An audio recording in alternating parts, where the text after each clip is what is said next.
Now, the Treasurer has weighed in on the debate on who should next appear on our $5 note. Jim Chalmers believes that Australians should be consulted on who could replace the Queen, with King Charles not necessarily the automatic choice, which is interesting. Mr Chalmers declined to suggest a suitable replacement. Preliminary discussions have begun between the government and Reserve Bank on potentially replacing the image of the monarch, with a decision to be finalised within the next 18 months.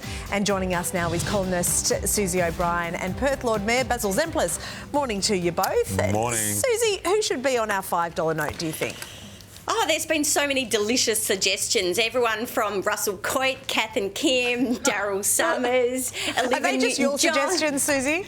Well, I like them. Some of the more serious suggestions are people like Olivia Newton-John, Steve Irwin, Shane Warne. Me personally, I would like to see someone whose legacy is perhaps a little more lasting, although they're obviously wonderful people. Maybe someone like Fred Hollows, or we've got Harold Thomas, who designed the Aboriginal flag, and I think putting the flag on there, maybe with a smaller thing of Thomas's face, would actually be perfect.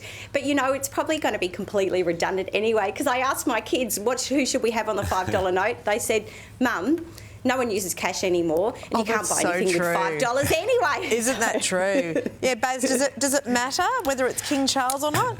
Well, it's an interesting dilemma, I think, for the government, and puts them in an interesting position. It's a bit of a litmus test in terms of where we're heading over the whole Republican issue. I think if it stands to reason, then our head of state, who was the Queen and is now the King, should automatically be the replacement. But we know of the broader discussion in our community, and I think when the Treasurer was asked or first raised it, he was reluctant to name someone. It becomes so difficult. Susie reeled off a whole list. How do you choose one over the other? Some are joke suggestions, I realise, but then of all of those people with merit, how do you pick one and not the other? And so in a way, the King becomes an easier choice, and I think the more logical choice for now. If we're not going to continue with the monarchy, different story.